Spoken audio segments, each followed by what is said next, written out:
In this short tutorial, I'm going to share with you how to rotate your computer screen. Rotating your computer screen to portrait mode can significantly enhance productivity, especially for tasks like reading documents, coding, or viewing long web pages, as it reduces the need for scrolling. To do this, simply click onto the Windows icon and head to Settings.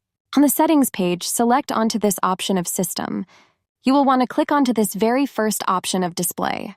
Inside the section of Display Orientation, click onto this arrow and select on Portrait. Your computer screen will rotate just like mine right here. To flip the screen rightwards, select on Portrait Flipped, and to lock it in, click on Keep Changes. This provides a better view of vertical content, making multitasking more efficient for designers or developers working with specific layouts or mobile interfaces. That's how easy it is to turn your computer screen on Windows operating system. And if you have any questions, just let me know in the comments section down below. Please don't forget to leave a like, share, and subscribe for more informative tutorials like this one.